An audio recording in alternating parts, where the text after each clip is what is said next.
দবকা life care হাসপাতালৰ স্বত্বাধিকাৰী বিশিষ্ট সমাজসেৱক ডাক্তৰ আনোৱাৰ হুছেইন চৌধুৰীৰ মহানুভৱতা ৰাজ্যৰ বিভিন্ন মছজিদ মাদ্ৰাছা আৰু ধৰ্মীয় অনুষ্ঠান প্ৰতিষ্ঠানত অংশগ্ৰহণ কৰি ধৰ্মপ্ৰাণ ৰাইজৰ পৰা দোৱা বিচাৰিছে বিশিষ্ট চিকিৎসক ডাক্তৰ আনোৱাৰ হুছেইন চৌধুৰীয়ে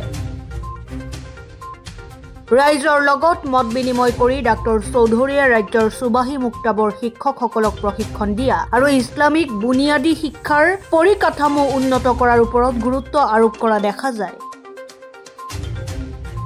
উল্লেখযোগ্য যে ৰাজ্যৰ ইছলামিক বুনিয়াদী শিক্ষাৰ উন্নত কৰাৰ লগতে বানাত মাদ্ৰাছা আৰু এটিমখানাবোৰৰ আধুনিক আৰু আধ্যাত্মিক শিক্ষাৰ মানদণ্ড উন্নত কৰাৰ লক্ষ্যৰে ইতিমধ্যে পূৰ্ণ পৰ্যায়ৰ বোৰ্ড গঠন কৰি পূৰ্ণোদ্যমে কাম কৰাৰ কথাও ৰাইজক অৱগত কৰে মানৱ দৰদী চিকিৎসক ডাক্তৰ আনোৱাৰ হুছেইন চৌধুৰীয়ে।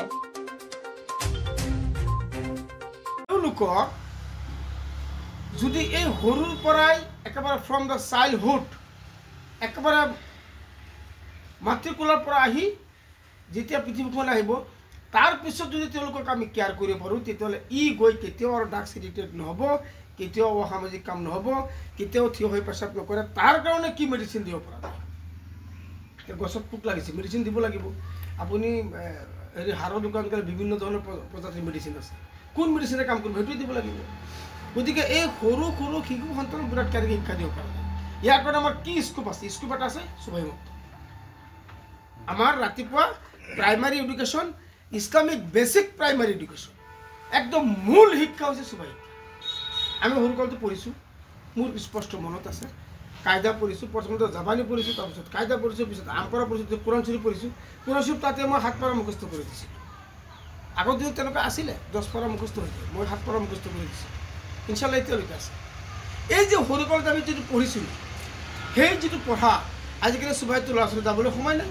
ৰাতিপুৱা আপোনাৰ মোৰ ল'ৰা ছোৱালী যিসকল মৌলানা আলিম তেওঁলোকো দেখিছোঁ, ল'ৰা ছোৱালী ৰাতিপুৱা উঠি বোলে জোতা কোট, টাই কোট, বেল কোট, শ্বুট কোট, জাতীয় বিদ্যালয় আমাৰ গ'ল। এই যে দিন ইছলাম যে লাহে লাহে লাহে গুমৰাহ হৈ আছে, তাৰ মূলতে হৈছে সুবাহী শিক্ষা আমি দিয়া নাই। যদি সুবাহীত গ'লেহেঁতেন মছনুন দোৱা 20টা শিকিলেহেঁতেন, চূড়া অন্তত আলহামদুৰ পৰা চূড়া ফিৰলৈকে মুখস্থ হ'লেহেঁতেন। বহুত বুঢ়া মানুহ দেখিছোঁ 5 ওয়াক্ত নামাজ পঢ়ে, আলহামদুৰ চূড়া ভালকৈ নাজানে, লাজতো নকয়, লজ্জা। যাৰ কাৰণে উপায় নাপাই পেলাই তবলিগত যায়, আৰু তবলিগত যিসকলে লৈ যায় এইটো সমালোচনা নহয়, মানে ৰিয়েল কথা। তবলিগতটো মেক্সিমাম আলিম ওলামা দিন শিক্ষাৰ মানুহ নহয়, মেক্সিমাম হৈছে আম মানুহ, তেওঁলোকে শূন্য মুছলমান।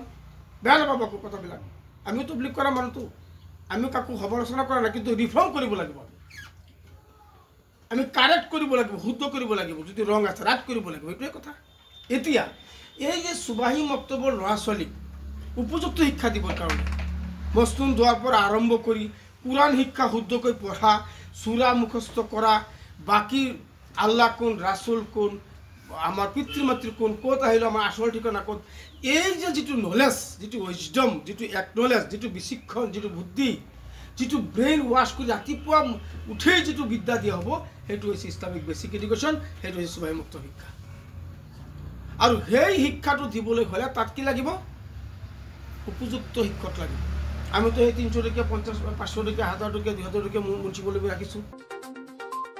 নগাঁৱৰ পৰা আহিয়া আহমেদৰ ৰিপৰ্ট, গ্লোবেল এনি 24/7।